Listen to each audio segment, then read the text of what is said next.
विद्यार्थियों good morning.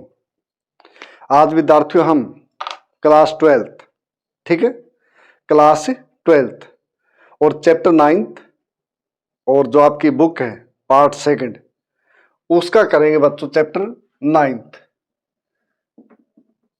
Kings and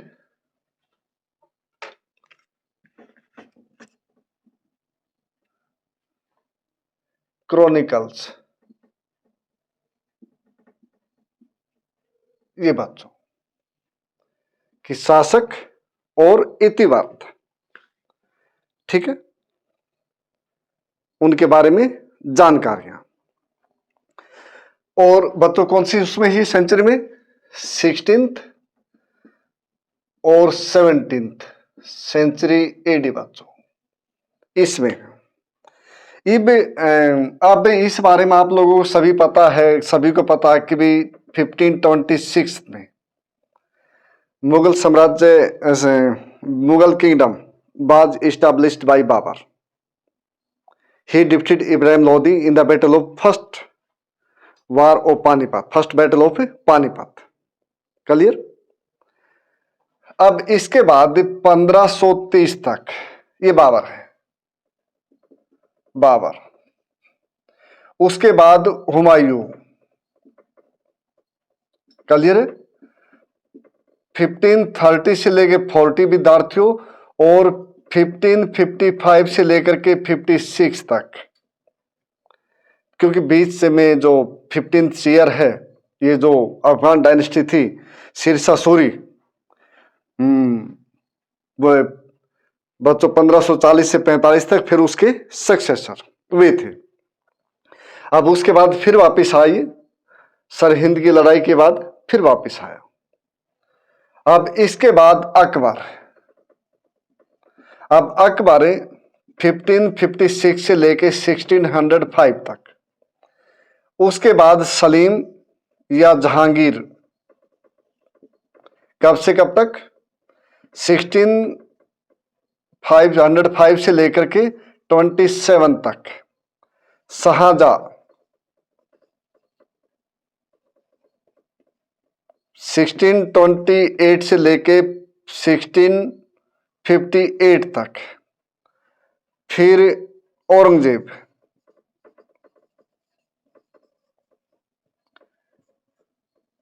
1658 से लेके 1707 तक। ये बच्चों ये प्रमुख जो सम्राट थे, बादशाह थे, इनकी जो उपाधि जैसे मैंने बताई, ये बादशाह नहीं बादशाह है। वैसे आम रूप तौर से बादशाह बोल देते, लेकिन दिस वन इज करेक्ट, ठीक है। अब जो इनके बारे में लिखा गया वो इतिवृत्त कहलाई या क्रॉनिकल्स कहलाई। इन राजाओं के बारे में, इन सम्राटों के बारे में, इन बादशाहों के बारे में, ठीक है, ये कहलाए विद्यार्थियों। अब इसके बारे में जो सबसे पहले जो बात है, मैं कहता हूं कि बच्चों जैसे हर एक चैप्टर में समझाता हूं, जब कहता हूं कि भी समझो, मुश्किल नहीं है। ये डेट याद होगी कि बाबर है, हुमायूं है, अकबर है, जहांगीर है, शाहजहां है, औरंगजेब है। 1526 से लेकर के 1707 तक ये है। अब ये जो बुक है इनके बारे में कि भी बाबरनामा।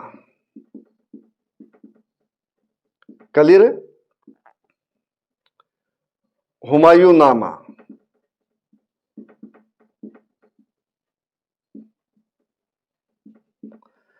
अकबरनामा, बादशाह या पादशाह नामा, और बच्चों आलमगीर नामा। क्लियर।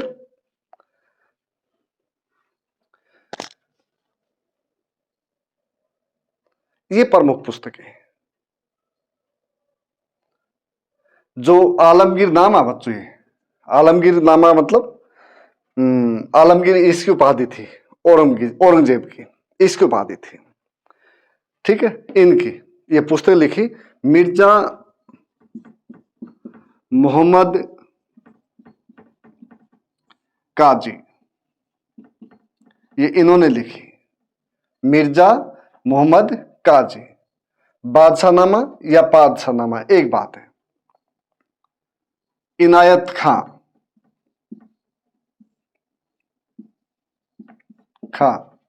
अकबरनामा, अबुल फजल, हुमायूंनामा, गुलबदन बेगम, गुलबदन बेगम। ठीक है, बाबरनामा, खुद बाबर ने ये लिखी। गुलबदन बेगम हुमायूं की बहन थी, ये ध्यान रखना बात। It means she was the daughter of Babar, Zahiruddin Babar.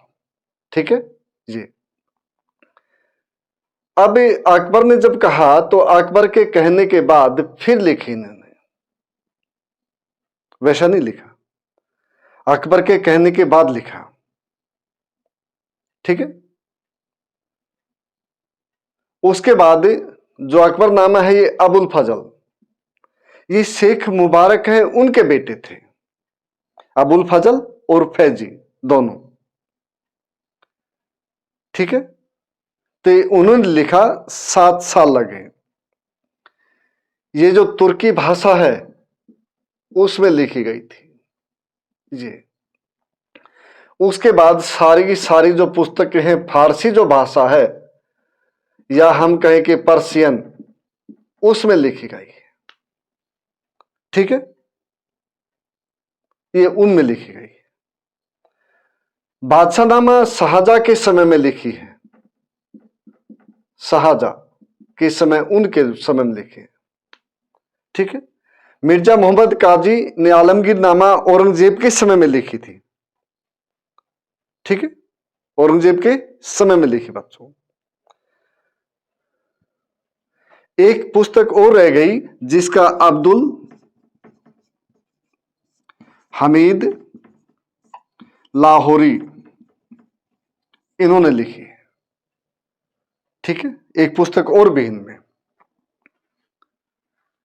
तो ये पुस्तकें इस प्रकार, ये सारी सारी फारसी भाषा में। अब ये जो बात आई कि भाई बाबर था, तो ये जो फरगना, समरकंद, फिर काबुल के ऊपर अधिकार, फिर उज्बेकिस्तान है उनके साथ लड़ाई, फिर वहां से दरबदर, फिर भारत में। ठीक है, फिर भारत में। तो बाबर का जो वंश था, जो डायनेस्टी थी, ये बच्चों एक तो मंगोल शासक, ठीक है, चंगेज खां,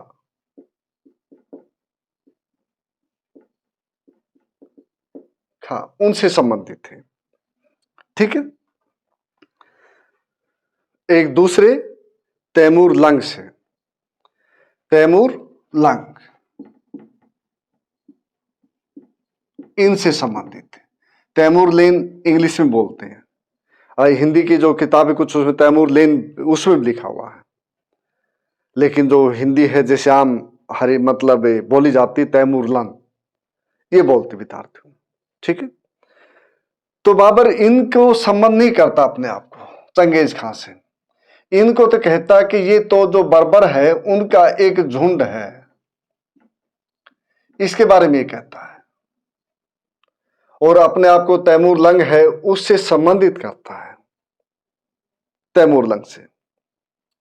इसलिए बाबर अपने आप को चगतई या चगताई तुर्क, इस वंश, इस परिवार, उससे संबंधित मानता है।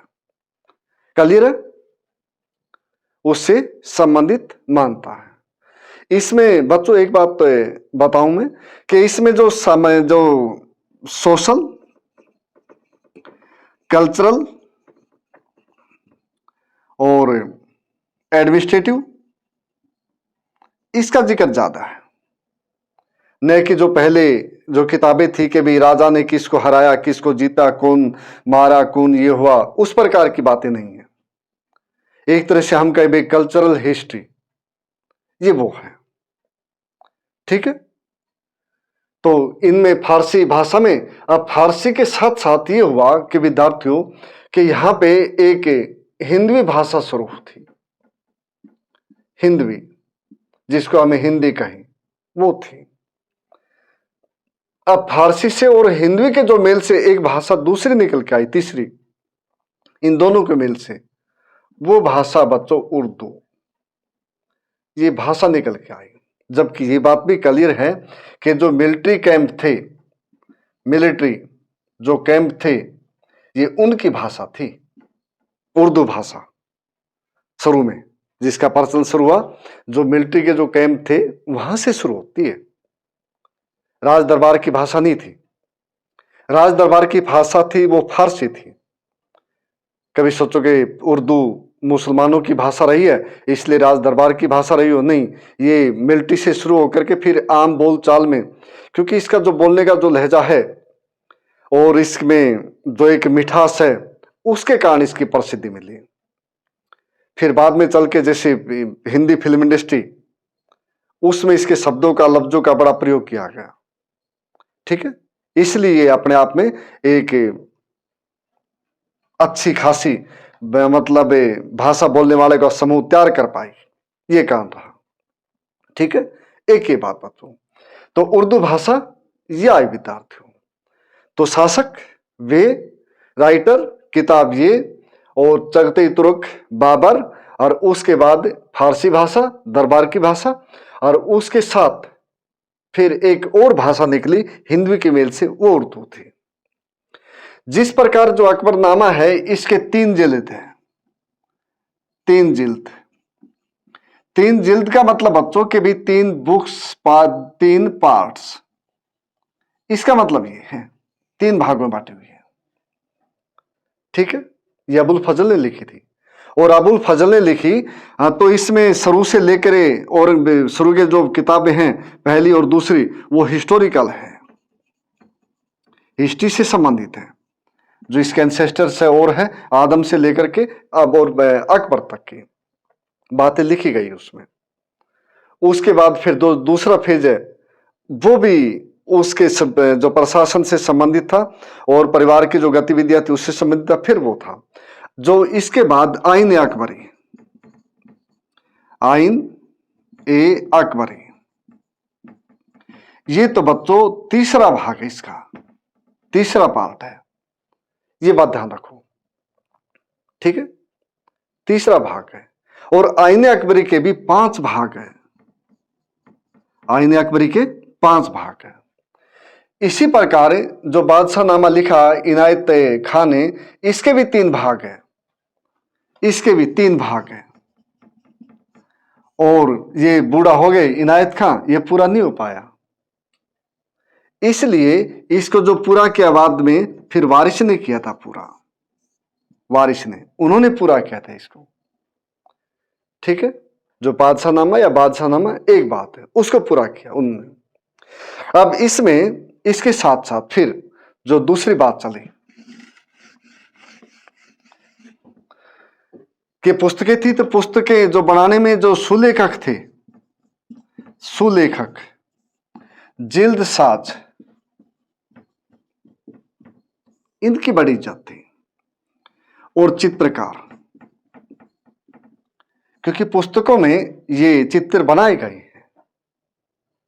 ठीक है, जैसे बताया कि भी फारसी जो भाषा है विद्यार्थियों के, भाई that was the language of court, इसलिए राजा ने इसको बढ़ावा देने के लिए बड़े बड़े पद दिए और पदवियां दी, पद और पदवियां दी बच्चों, जो भी फारसी को आगे बढ़ाने का काम करते, लेखक थे या कोई भी थे। इस प्रकार चाहे अकबर हो चाहे हुमायूं का टाइम थोड़ा लड़खड़ाता रहा। ठीक है, इस प्रकार हुआ ये। तो उसके बाद जैसे पेज पन्ने बनेंगे, कागज ये बनेंगे, उसके बाद फिर इसमें लेखक है वो लिखेगा, फिर जिल्द बनाया जाएगा, फिर चित्रकारी होगी, इस प्रकार। और चित्रकार भी इसमें रंगीन चित्र बनाए, चित्रकार ने इसमें रंगीन चित्र बनाए बच्चों, अच्छे, ठीक है। और इनकी भी बड़ी इज्जत थी, सुलेखक थे, चित्रकार थे, जिल्दसाज थे, इनको पदवियां दी गई, इनको इनाम दिए गए राजाओं के द्वारा। तो इस प्रकार विद्यार्थियों की जो बुक लिखी जाती थी उसका बड़ा महत्व था मुगलों के टाइम में, पहले भी रहा, ऐसा नहीं कि नहीं, लेकिन फारसी भाषा नहीं आई, ठीक है। उससे पहले अरबी थी, दिल्ली सल्तनत के टाइम में अरबी और फारसी दोनों थी। ये किताबें लिखी गई कि भी बाबरनामा, बाबर के द्वारा तुर्की में, फिर हुमायूं नामा, फिर अकबरनामा, फिर बादशाह नामा इनायत खां। ये गलती होगी बच्चों, शाहजहां लिख दिया आगे,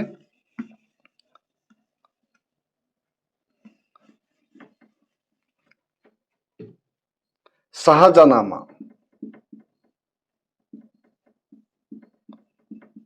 नामा इनायत खां, ये आ गया ना। अब ये बादशाह नामा है, बादशाह नामा। नामा का मतलब बच्चों इतिहास है, उसका वर्णन है, ठीक है, उसका वर्णन है और कुछ नहीं है, ठीक है। इसलिए आलमगीर नामा, आलमगीर का इतिहास, शाहजहां नामा, शाहजहां का इतिहास, शाहजहां के बारे वर्णन। फिर एक पुस्तक और ट्रांसलेट हुई, एक पुस्तक ट्रांसलेट हुई इस समय में, ये भी ध्यान रखो बात, बुक का नाम है तो रजमनामा। ये विद्यार्थियों महाभारत है, ये अब्दुल कादिर बदायूनी उसके द्वारा लिखी गई थी, सॉरी ट्रांसलेट की गई थी। किसको? महाभारत को, रजमनामा के नाम से, ठीक है ना, इस नाम से। जो ये रज्म है इसका मतलब होता है बच्चों युद्ध। अब क्लियर हो गया ना, रज्म का मतलब है युद्ध, नामे का मतलब वर्णन, इतिहास, ठीक है। अब्दुल कादिर बदायूनी उन्होंने ट्रांसलेट की थी, एक और व्यक्ति थे, इन दोनों ने मिलकर फिर ट्रांसलेट किया था इसको, महाभारत को। फिर एक बहुत बड़ा योगदान रहा, वो था Asiatic Society, Asiatic Society of Bengal, ठीक है, 1784 सर विलियम जोन्स, इनके द्वारा बनाई गई थी बच्चों, ठीक है। इन्होंने जैसे ये अकबरनामा है इसको ट्रांसलेट किया हेनरी बेवरेज ने, इन्होंने किया। फिर दूसरी जो बादशाह नामा था उसकी भी बारी चली कि बादशाह नामा उसको भी किया जाए, लेकिन वो पूरी तरह से नहीं ट्रांसलेट हो पाया। इसलिए एशियाटिक सोसाइटी ऑफ बंगाल है, उसका बहुत बड़ा योगदान है एजुकेशन है और दूसरे जो इससे संबंधित कार्य है उसमें, ठीक है। ये रहा, अब इसको साफ करो विद्यार्थियों।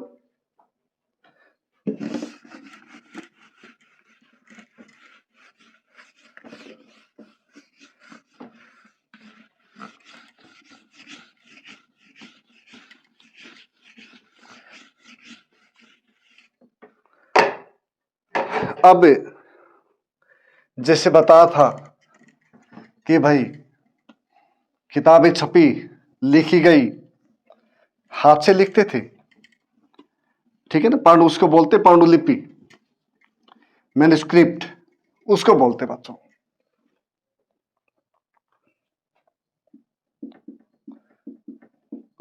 पांडुलिपि, ठीक है, मैन्युस्क्रिप्ट ये है, लेखक की जो मूल कृति है उसको पांडुलिपि बोलते हैं। जैसे आपने कोई भी पेन से अपने हाथ से लिखा तो दैट इज पांडुलिपि, अगर आपने उसको टाइप कर दिया, दैट इज नॉट मैन्युस्क्रिप्ट। ठीक है, ये ध्यान रखो बात को। अब जो बुक थी, पुस्तक थी, उनके संदर्भ में था कि वे चित्र भी बनाए गए, चित्रकार भी थे। तो चित्रकार का अपना बड़ा महत्व था इस समय में, क्योंकि जो ईरान था, ईरान उसकी सफावी जो साम्राज्य, ठीक है, सफावी साम्राज्य, बेहजाद नाम के चित्रकार थे, इसके कारण काफी प्रसिद्धि मिली थी। इनके जो चित्र जो बनाने का जो ढंग था वो एक अनोखा, अद्भुत और बहुत ही मनमोहक, सुंदर था।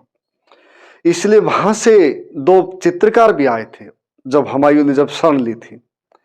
ठीक है, मीर सैयद अली और बच्चों अब्दुस समद। ठीक है, दो, मीर सैयद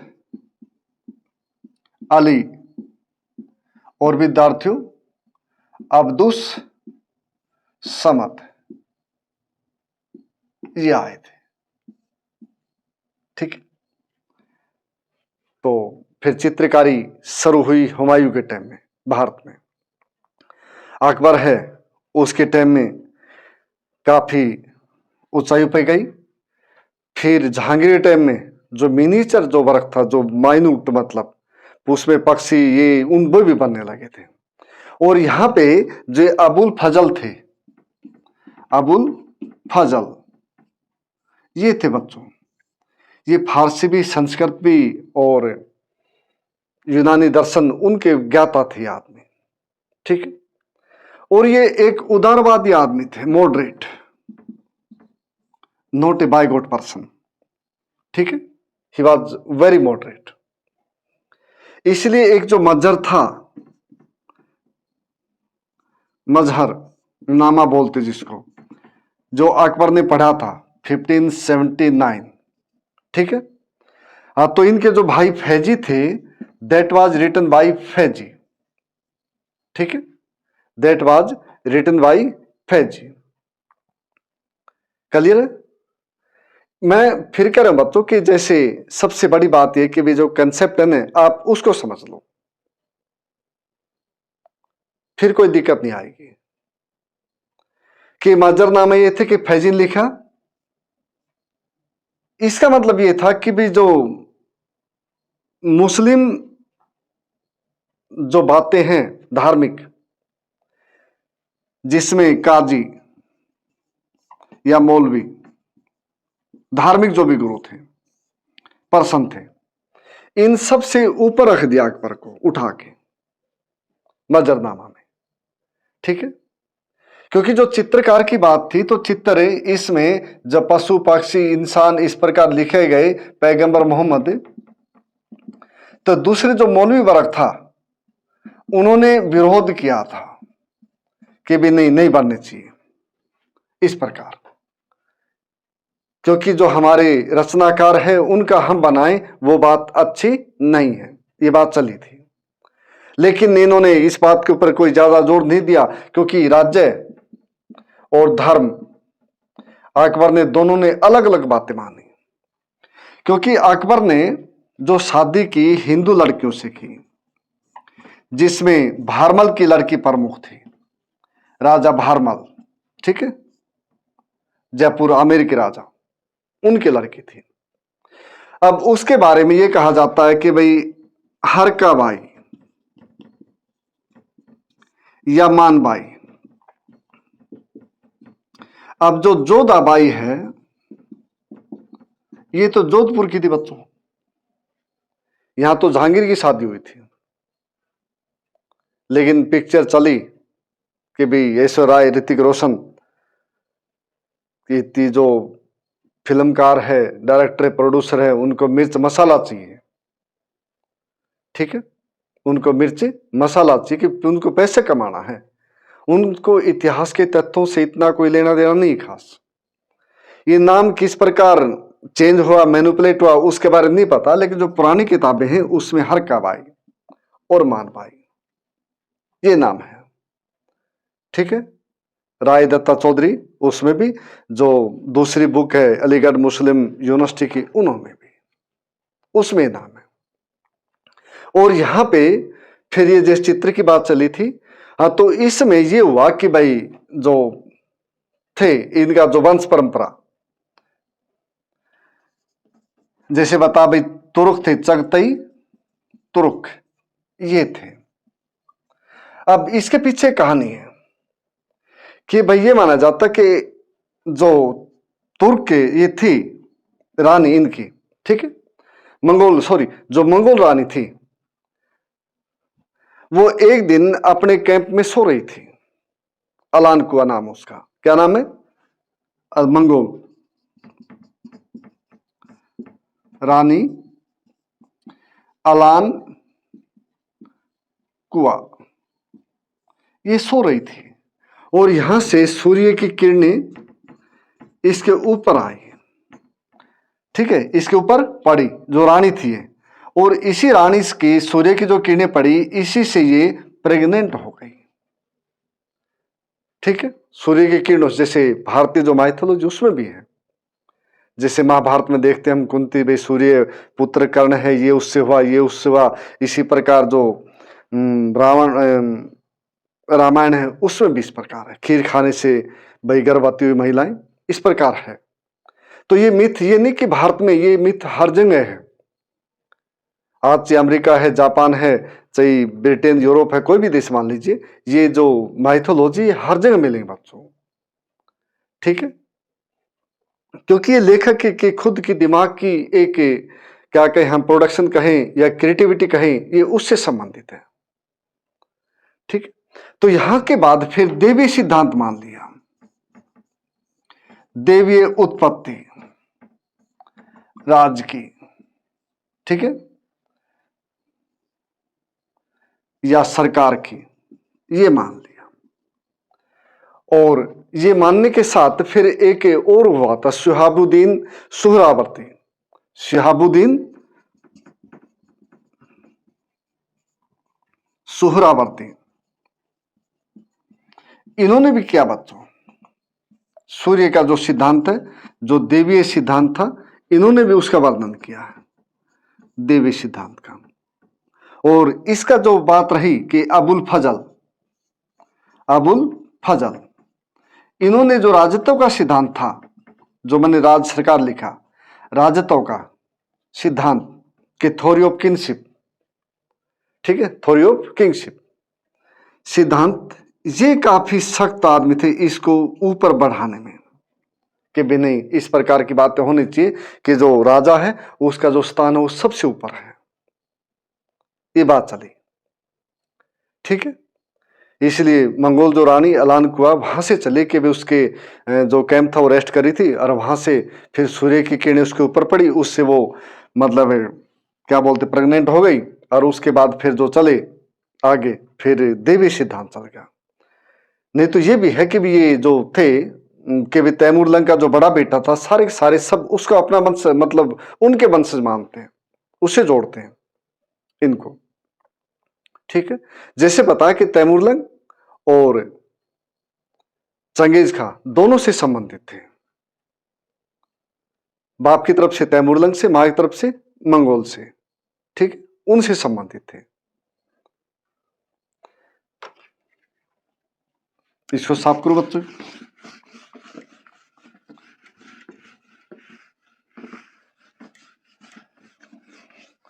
तो विद्यार्थियों, जो चित्रकार हैं इनका बड़ा महत्व था, जैसे बताया कि भी मीर सैयद अली, अब्दुल समद और अकबर के उसमें तो काफी थे। ये औरंगजेब के बाद सब कुछ गड़बड़ हुई थी। औरंगजेब ने जितने भी पेंटर्स थे, ये जितने भी मतलब डांसर थे, और जितने भी पेंटर, कुछ उस पर म्यूजिशियन, इन सभी को दरबार से बाहर कर दिया। उसके बाद फिर उसका परिणाम ये हुआ कि भी जो पहाड़ी जो शैली उभरी, जो दूर दराज के राजाओं के पास चले गए, तो उसका कारण फिर ये निकला था, ठीक है। तो अकबर ने फिर इसके बाद एक नीति चलाई, सुलह कुल की नीति। सुलह कुल का मतलब ये कि बच्चों एक मिश्रित संस्कृति, एक कंपोजिट कल्चर, ये कल्चर, ये थी सुलह कुल की नीति अकबर की। क्योंकि ये मुस्लिम थे, भारत में पॉपुलेशन हिंदू थी, हिंदू के साथ साथ बुद्धिज्म और जैनिज्म, और इसके साथ साथ फिर आगे चल के आए कि भी सिख, ये भी आगे बच्चों। ठीक है, इसका मतलब ये था कि भाई फिर मुस्लिम है, हिंदू है, उनमें भी सब अलग अलग मतलब वो टाइप है कि भी सबको एडजस्टमेंट कैसे की जाए। ठीक है, क्योंकि जो मुस्लिम थे, मुस्लिम में तो ग्रुप थे, ईरानी, तुरानी, ठीक है ना, और भारतीय मुस्लिम, मुस्लिम अफगानी, इस प्रकार के ग्रुप थे। अब ये देखो कि ईरानी का मतलब ये है कि बच्चों कि उस स्थान के आदमी, इसका मतलब ये आदमी ईरान से आए, इसका मतलब ये है। और बच्चों जो तुरानी है, इसका क्या मतलब है? सोचो, 10 सेकंड, 15-20 सेकंड के लिए सोचो, ज्यादा हो तो। बच्चों तुरानी का मतलब है कि यह आदमी तुर्की से आए। तुरानी तुर्की वालों को बोलते हैं, ईरानी ईरान वालों से बोलते हैं। भारतीय मुस्लिम जो पहले हिंदू थे, then converted into Muslim religion. Clear? अफगानिया मतलब अफगानिस्तान से जो आदमी आए। ठीक है, अब फिर जो हिंदू थे, इसमें भी अलग अलग थे। इसमें राजपूत थे, इसमें मराठा थे, ठीक है ना, इस प्रकार के मतलब यहां भी अलग अलग ग्रुप थे, क्योंकि सभी को नौकरी दी थी। ये नौकरी साथ साथ फिर ये भी है कि सामाजिक, सोशल सामंजस्य,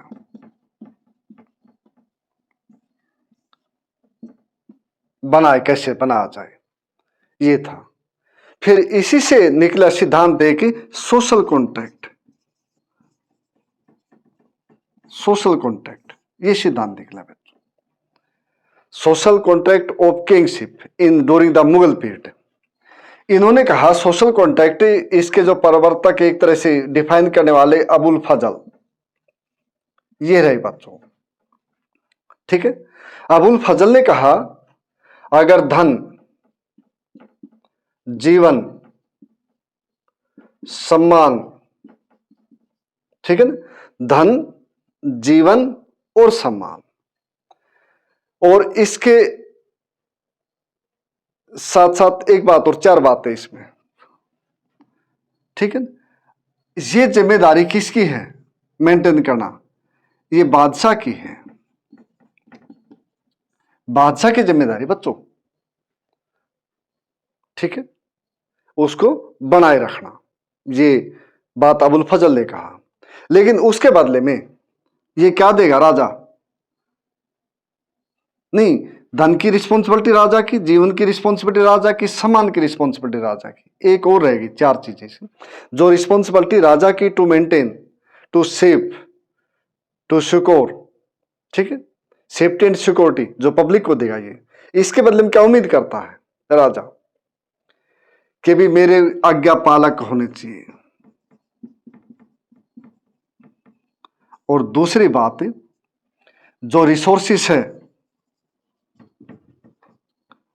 इसके ऊपर भी मेरा हक है, उसके एक टैक्स के रूप में या कैसे भी वो मिलना चाहिए। ठीक है, तो ये बात कही थी अबुल फजल का, जो सिद्धांत दिया उसने कि भी सोशल कॉन्ट्रैक्ट के जो सिद्धांत दिया, उसके ऊपर बात थी। फिर इसी के आधार पे जो सुलह कुल की नीति अपनाई इसने कहा कि भी 1562 में कि भाई मुस्लिम, हिंदू से मुस्लिम युद्धबंदी, युद्धबंदी है, उसको मुस्लिम नहीं बना जाएगा, इस आदमी ने कहा।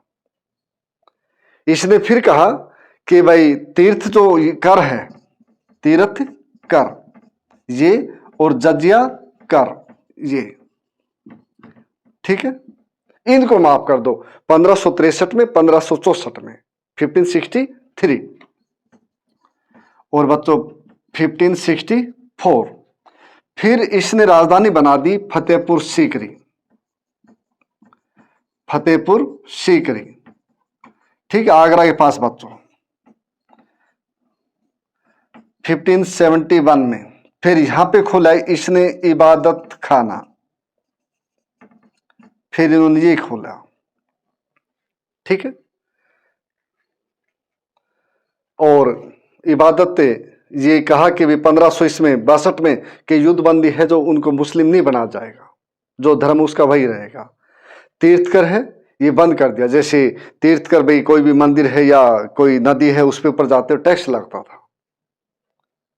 और उसके बाद जजिया कर, जजिया कर ये था बच्चों कि भाई ये एक तरह से टोल टैक्स है, ये है, ये विद्यार्थियों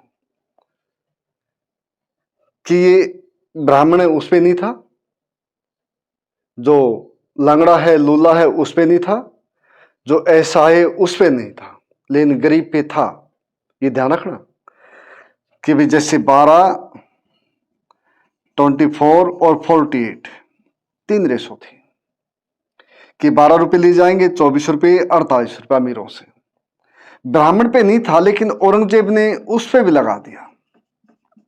औरंगजेब ने ब्राह्मणों पर भी औरंगजेब ने जजिया कर लगा दिया। लेकिन जजिया कर, एक बात ध्यान से सुनो कि जो जजिया जो कर है बच्चों, एक तरह से बात ये उठती भी है धर्म के आधार पे कर था, ये बात उठती है।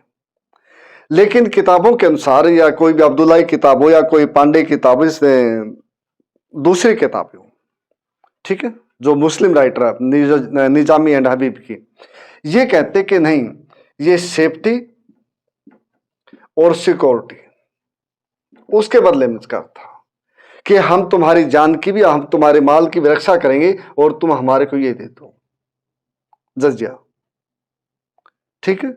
ऐसा ही एक टैक्स से राजा जयचंद ने भी लगाया था, जो कछुआ वंश के थे, कन्नौज के शासक पृथ्वीराज चौहान के समय के, तुरुस्कुंड नाम से, ठीक है ना। जो भी नॉन हिंदू आदमी था उनके ऊपर लगा था उन्हें, मुस्लिम विशेष रूप से मुसलमानों पर लगा, ठीक है। तो ये लगा था, तो ये थी बच्चों, क्योंकि गरीब है तो 12 रुपए दे दो, मध्यम क्लास के है तो 24 रुपए दे दो, और भाई उससे ऊपर है तो 48 रुपए दे दो, इस प्रकार की ये राजा ने चाहा था, ठीक है। तो सोशल कॉन्ट्रैक्ट थ्योरी ये अबुल फजल ने बताया इसके बारे में, ये काफी इसके फेवर में थे कि भी धन, जीवन, विश्वास, ठीक है। लेकिन इन्होंने कहा फिर कि आज्ञा पालक होना चाहिए और टैक्स से ये देना चाहिए, इनने ये बात भी कही। और उसके साथ साथ इन्होंने कहा कि भाई जो सुलह कुल की जो नीति है ये जब तक लागू है जब तक राज्य को कोई हानि नहीं है, राज्य को कोई नुकसान नहीं, जब तक है कि भाई इसमें ये था कि भाई सभी स्वतंत्र हैं, ठीक है ना, स्वतंत्र हाथ में एक तरह से आजाद हैं। और भाई विभिन्न हिंदू है, जैन है, बौद्ध है, क्योंकि यहां पे यूरोपियन भी आ गए थे, ये भी आ गए थे, ठीक है, कि सभी के सभी आदमी स्वतंत्र है यहां पे। लेकिन ये स्वतंत्रता वहीं तक है जब तक किसी प्रकार का भी नुकसान राज्य को नहीं होता है, ये था, ठीक है बच्चों।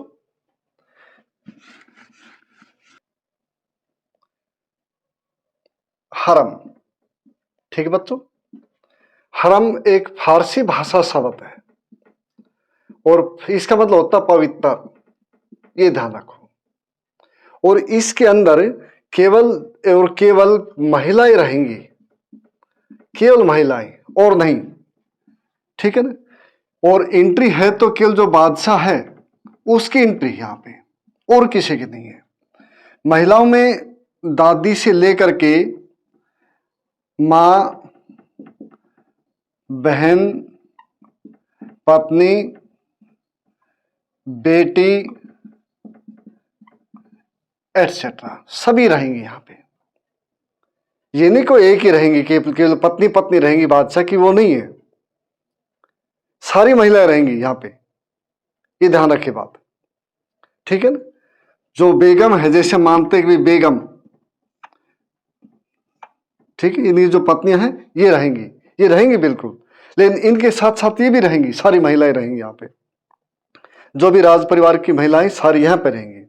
और इसके चारों तरफ ये होता है कि मान लो ये हरम है, तो इसके चारों तरफ बच्चों हिजड़ों का पैरा है, नूक उनका पैरा है, और सारे के सारे काम, चाहे किचन हो, चाहे बर्तन किचन हो, चाहे लॉन्ड्री हो, चाहे कुछ भी चीज हो, काम हो, ठीक है ना, all were done by news, ये थे, ठीक है।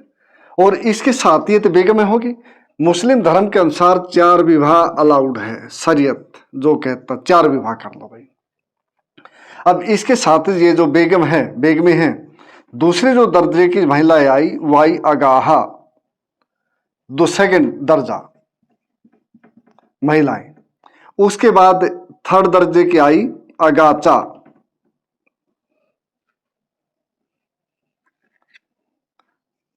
अगाचा 3rd पोजीशन पे, ठीक है। ये किस पोजीशन बच्चों? 3rd पोजीशन पे। तो सबसे ऊपर ये है बेग में, ये सबसे ऊपर है।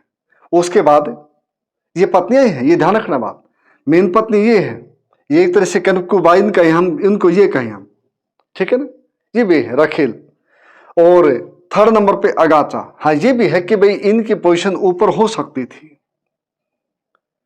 कि अगर जो सुल्तान है, जो बादशाह है, उसकी 4 शादियां नहीं है तो। लेकिन एक बात और भी है कि भी जैसे हम सुनते हैं, जो पढ़ते हैं किताबों में, कि अकबर की बहुत रानियां थी, उसने 300 के आसपास शादियां की, शाहजहां की 20 शादियां थी, केवल औरंगजेब है उसकी 4 शादियां थी, केवल औरंगजेब, ठीक है, क्योंकि वो कट्टर सुन्नी मुसलमान था। लेकिन 4 शादियां, केवल 4 शादियां करने से ही देश नहीं चलता,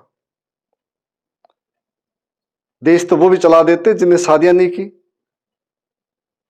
लेकिन देश को जो अकबर का सिद्धांत था सुलह कुल, उसके अनुसार चला जाना चाहिए, कि भी जिसमें हर एक वर्ग के जो मिश्रित, जो कंपोजिट जो कल्चर है वो आगे बढ़े, जिसमें उसमें सभी हिंदू है, मुस्लिम है, जैन है, बौद्ध, ईसाई है, सिख है, सभी प्यार प्रेम से रहे, वो है राजा का फर्ज, वो धर्म है, ठीक है ना।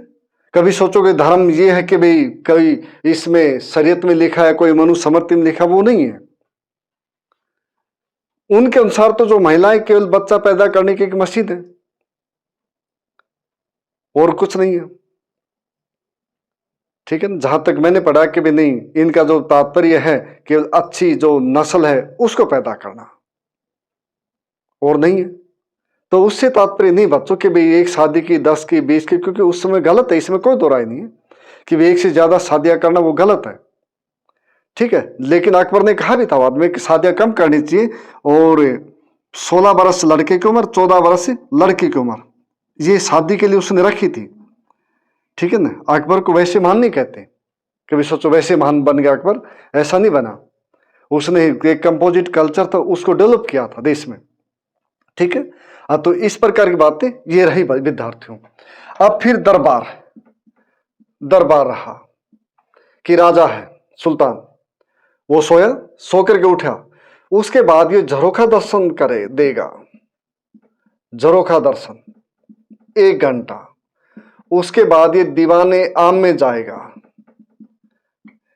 2 घंटे, उसके बाद ये दीवाने खास में रहेगा 2 घंटे, इस प्रकार है। और जो राज दरबार है, इसमें जो भी आदमी, इसके मान लो ये राजा है और इसके चारों तरफ आदमी बैठे हैं, तो जितना इसके नजदीक बैठेंगे उसकी हैसियत उतनी ही ज्यादा है, ये बात भी है, जितने इसके नजदीक बैठेंगे उसकी हैसियत उतनी ही ज्यादा है, ये भी था। क्योंकि हिंदू थे, मुस्लिम थे, जैन, हिंदू थे, मुस्लिम थे, और हिंदू में विशेष रूप से विद्यार्थियों जो राजपूत थे, वे मराठा, वे, ठीक है ना, वे रहे, यहाँ के मनसबदार भी रहे, जमींदार भी रहे, और उसके साथ एक इसकी वो भी थी, फौज, तैनात रकाब, तैनात ए रकाब, ये भी थी विद्यार्थियों, जो इसकी सुरक्षा करती थी राजा की, और 2 बार प्रतिवेदन करती थी, सॉरी, आत्म निवेदन ये करती थी 2 बार। ठीक है, इसमें झरोखा दर्शन दे दिया जनता को, उसमें दिखा दिया राजा जिंदा है, राजा की सर्वशक्तिमान है राजा, जनता आ गई, वो दर्शन करके चलेगा, इसका मतलब अपनी अथॉरिटी मनवा दी। दीवाने आम में आम बात करनी है, आम सभा में वो करना है, दीवाने खास में खास बात है। ठीक है, दीवाने खास में खास बात है। ये इसमें अपने जो गुप्त, एक तरह से हम कहें कि सीक्रेट गुप्त मीटिंग है ये बात है, एक तरह से गुप्त मीटिंग विद्यार्थियों। और गुप्त मीटिंग में ये था कि अपने नक्शे से लेकर के अपने फौज और धर्म कुछ ही मान लीजिए, जो बड़े अधिकार थे उनके साथ थे। बड़े अधिकारी यहां कौन थे? मीर बख्शी,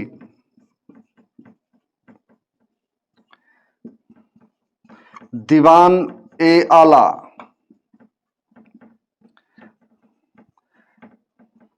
सदर उद सुदूर, ये फौज का है एक तरह से अधिकारी, फौज का। ये वित्त मंत्री, फाइनेंस मिनिस्टर, ये किसका? ये रिलीजन का भी, और बच्चों ये दान का भी, ठीक है ना, और ये कानून का भी, ये सब का था। ठीक, सुदूर सदर सुदूर ये था। और कई बार तो जो नक्शा नवीस थे या दूसरे आदमी न, कई बार बिल्डिंगों के नक्शे के बारे में, उनके बारे में बात करता था राजा, ये भी था। ठीक है, तो इसको साफ कर दो विद्यार्थियों।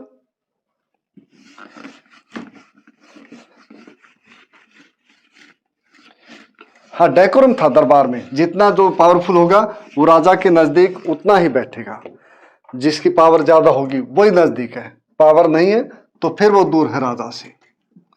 ठीक है, तैनाते रकाब बताई कि बच्चों इसके वो थी फौज जो इसके हमेशा तैनात रहती थी, और 2 बार आत्मनिवेदन करती थी। आत्मनिवेदन बता दो बच्चों, कार्निस या कोर्निस। ठीक है, आत्म निवेदन। ठीक है, पाबूस,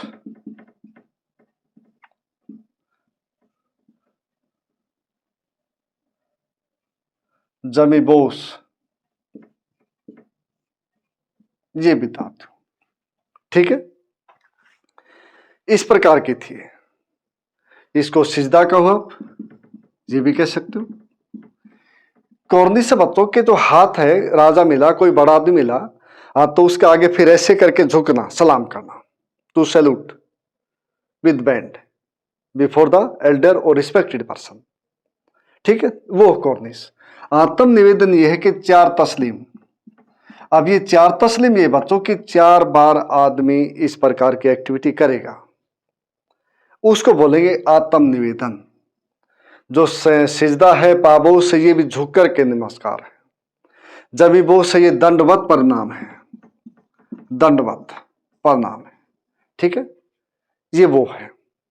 इस प्रकार राजा के प्रति या कोई अधिकारी दूसरे उनके प्रति, जो छोटे कर्मचारी होते थे, वो पूरा मान सम्मान दिखाते थे। अब बच्चों इसकी राजधानी, राजधानियां कहाँ रही? आगरा, दिल्ली, और बच्चों फतेहपुर सीकरी, लाहौर, और बच्चों शाहजहानाबाद।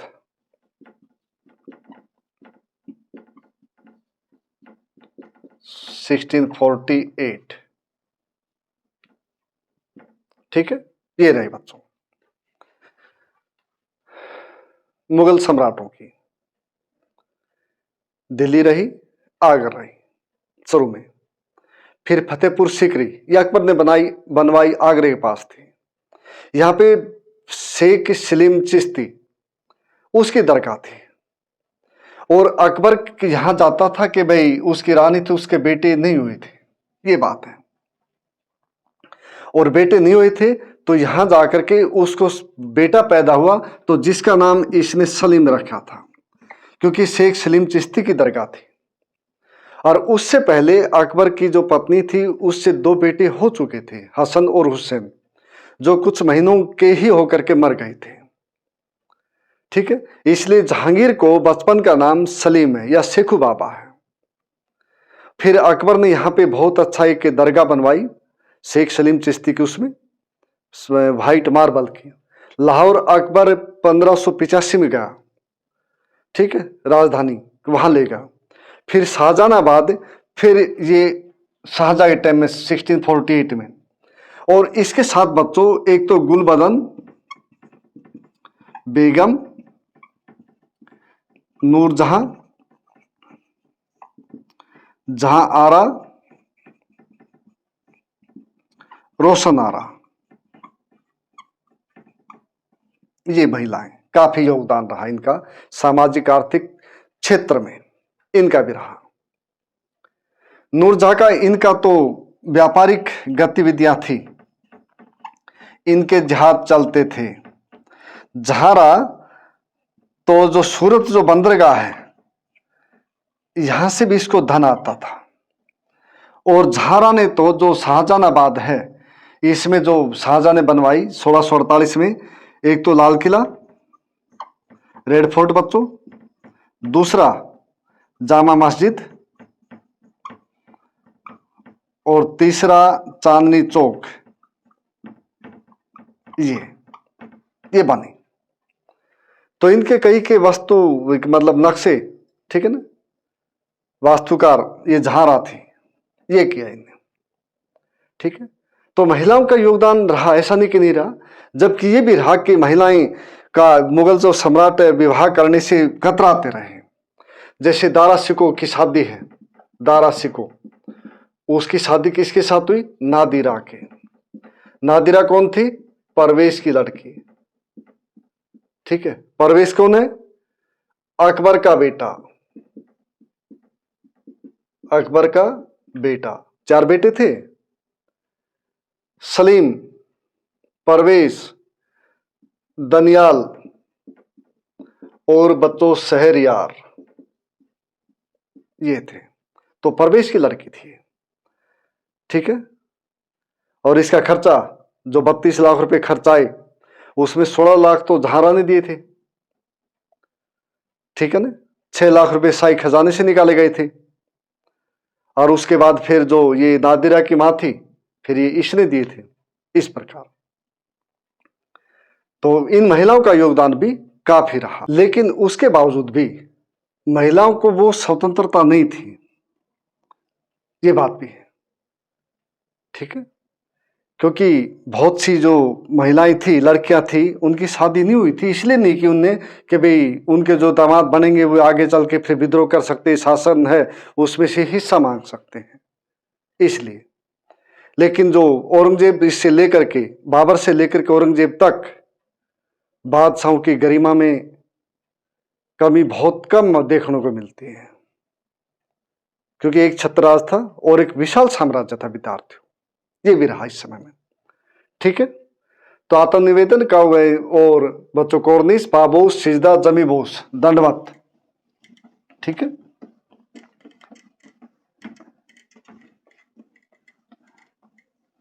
और इसके साथ अब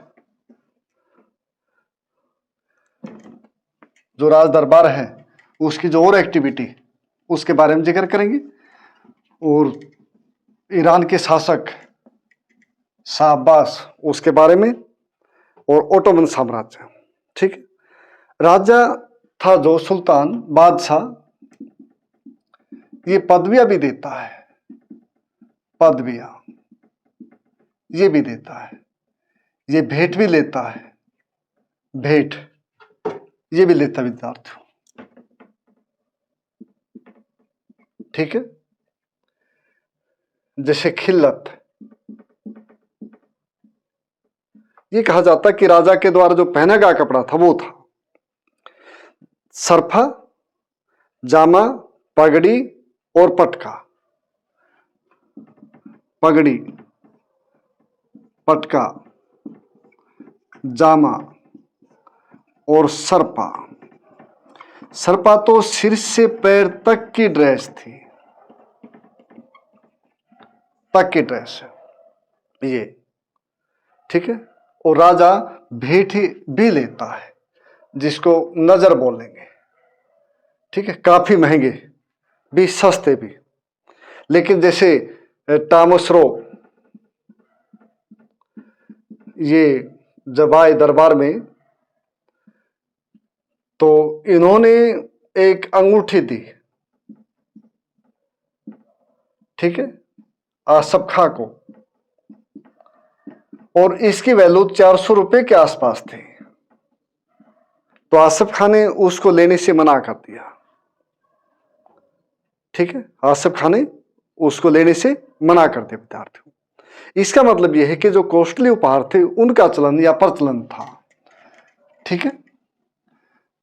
तो सम्राट इन राजा इनको बांटता था। अब इसके साथ साथ जैसे ये पद साफ कर दिया मैंने, लेकिन मैं बताऊं बच्चों, जैसे मान सिंह, जय सिंह, जसवंत सिंह, ये तो हिंदू शासक थे, ठीक है ना। इनको मिर्जा को सवाई की, राजा की, इस प्रकार की उपाधियां इनको दी गई थी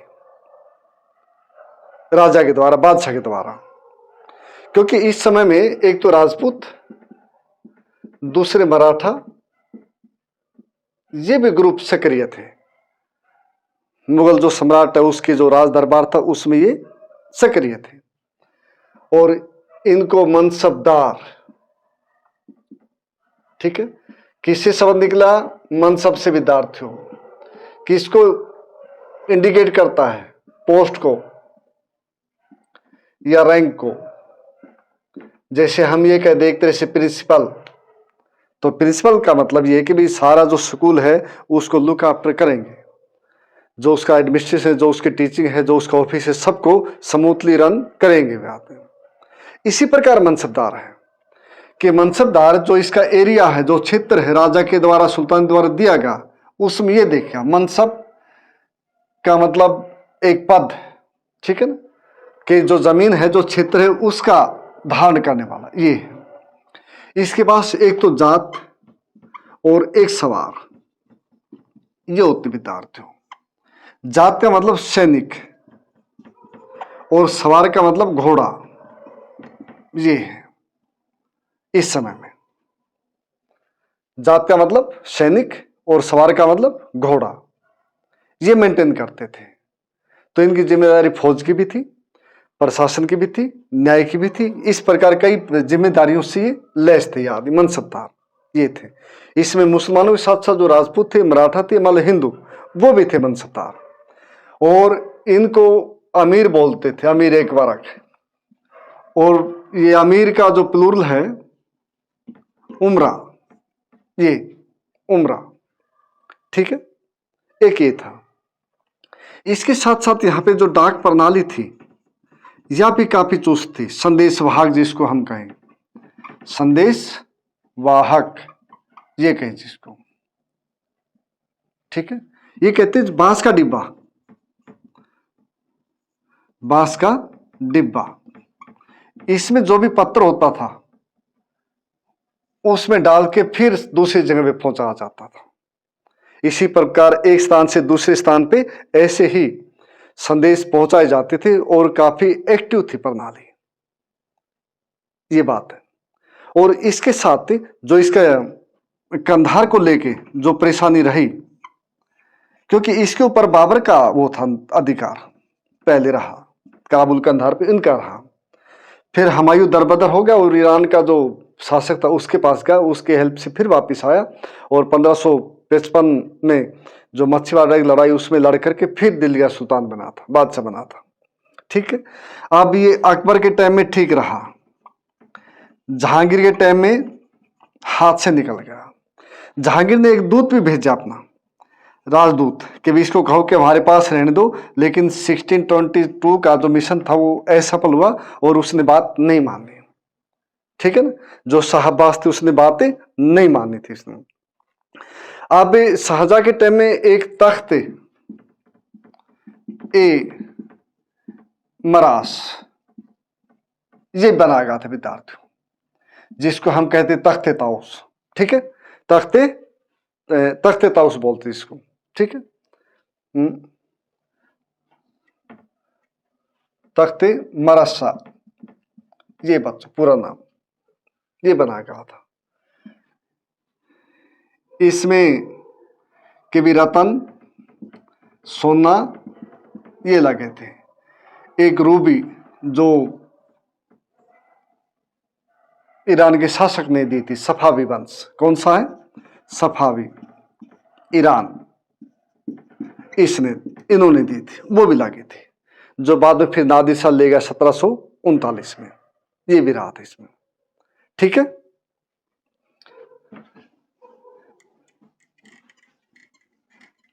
अब विद्यार्थियों इसका जो लास्ट टॉपिक है, वैसे तो पहले था वो, लेकिन मैंने सोचा कि पहले सारा इसको लिंक कर दो और फिर लास्ट में धार्मिक मुद्दा अलग है। जैसे बताया कि अकबर ने सुलह ए कुल ये नीति चलाई, उसने दीन ए इलाई ये एक धर्म शुरू किया, उसने फतेहपुर सीकरी उसमें राजधानी 1571 यहाँ पे लाया, यहाँ पे इबादत खाना ये खोला। तो इसने यहाँ पे इबादत खाने में हिंदू है, मुस्लिम है, जैन है और क्रिश्चियन है।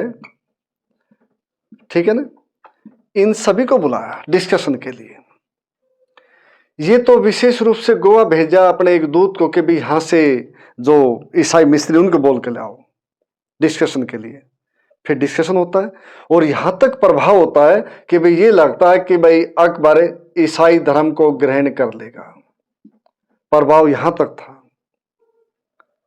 ठीक है ना, क्योंकि एक बार तो फतेहपुर सीकरी, फिर 2 बार लाहौर गए ये ईसाई मिशनरी, और शुरू में 2 बरस से राज दरबार में रुके ही। इन्होंने बच्चों को शिक्षा दी है।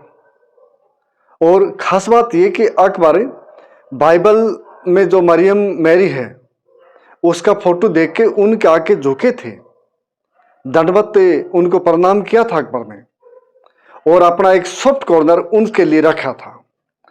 ठीक है, यहां से जो आए तो पहली वो जो थी ईसाई मिशनरी फादर रुडोल्फ एक्वा विया, ठीक है ना, ये आए थे। लेकिन अंत में जाके कुछ हासिल नहीं हुआ। और ये भी कहा जाता है कि जो इनके बेटा था उनके पालन पोषण कुछ के समय के लिए ईसाई जो मिस्री इनको दे दिए थे, उनके उसमें रहे थे। लेकिन अंत में जाके अकबर मुस्लिम ही बना रहा। लेकिन जैसा कट्टर होता है मुस्लिम सुन्नी, वो नहीं बना। और इसने जो हिंदू रानियां थी इसकी, उनका भी धर्म परिवर्तन नहीं करवाया। ठीक है, नहीं करवाया, क्योंकि यहाँ पे हम देखते हैं कि अकबर एक महान शासक जब बनता है तो उसके पीछे बहुत से कारण हैं। ठीक है, तो इसी प्रकार जैसे उसने एक और रह गया था बच्चों, ओटोमन साम्राज्य, तुर्की वाला, के मक्का मदीना इसके अधीन ही पड़ते थे। तो यहां पे दान पहुंचा जाता था मक्का मदीना। जब एक बार औरंगजेब को पता चला कि भी नहीं उसका दुरुपयोग हो रहा है, तो उसने यहीं पे खर्च कर दिया। उन्होंने कहा कि नहीं, अल्लाह सब जगह है, उन्हें यहीं पे कर दिया। और अदन और मोखा, अदन और बच्चों मोखा 2 प्रमुख बंदरगाह यहाँ के। तो इस प्रकार यहाँ का जो था औरंगजेब से बाबर से लेकर के औरंगजेब तक 1526 से लेकर के 1707 तक एक तरह से हम ये कहें 1540 से लेके 55 तक जो हुमायूं बाहर रहा, उसको छोड़ दे तो एक गोल्डन पीरियड रहा है। विशेष रूप से अकबर, जहांगीर, शाहजहां, औरंगजेब। इस समय में भारत में आयात बहुत कम हुआ है, निर्यात बहुत ज्यादा हुआ है, ये भी रहा है। ठीक है। और ईसाई जो मिशनरी आई, जो बौद्ध धर्म थे, जैन धर्म थे, हिंदू थे, उनसे सबसे डिस्कशन तो किया, लेकिन इसने ये पाया कि सभी का जो निष्कर्ष है वो एक है, कि जैसे कहते हैं ना, सत्य एक है, अटल है, वो पाया इसने। ठीक है। तो इस प्रकार विद्यार्थियों चैप्टर खत्म हुआ आपका, और मुश्किल नहीं, एक सांस्कृतिक एक्सप्रेशन इसमें डिस्क्रिप्शन है,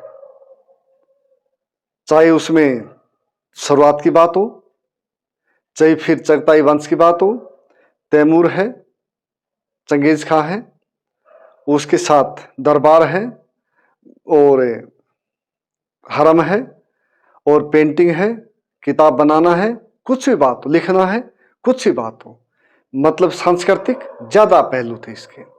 ठीक है। तो मैं यही कहूंगा बच्चों, देख लो, अकबर था, अकबर महान है, सभी कहते हैं अकबर महान, औरंगजेब को महान कोई नहीं कहता, क्योंकि ये इसलिए महान है कि इसने हिंदू और मुस्लिम को सेम ट्रीटमेंट किया, धर्म परिवर्तन नहीं करवाया। हाँ, इन दोनों ने, मान लो कोई मंदिर टूटा तो मंदिर टूटने के लिए दान भी दिया था, औरंगजेब ने दिया दान, ये भी खास बात है। लेकिन इसने विवाह शादी है जो, उसके लिए भी कहा कि भी 16 वर्ष लड़के की, 14 वर्ष लड़की की उम्र, युद्ध बंदियों को छोड़ दिया जाए, तीर्थ स्थल, तीर्थ जो कर था उसको माफ कर दिया जाए, जजिया था उसको माफ कर दिया जाए, खत्म कर दिया जाए। ठीक है। तो राज्य में एक तरह से शांति थी, सुलह कुल की नीति थी। इसलिए मैं यही कहूंगा कि विद्यार्थियों की को अच्छा कोई भी हो, धर्म एक रोड़ा है, कोई आगे बढ़ाने का पहिया नहीं है। जहां पे भारत जैसे विभिन्न प्रकार के धर्म भारत में हो, तो एक दूसरे के परस्पर सहयोग, एक दूसरे परस्पर प्यार, प्रेम, सद्भावना, उससे देश बढ़ेगा आगे। ठीक है। तो सभी को नमस्कार, जय हिंद, जय भारत।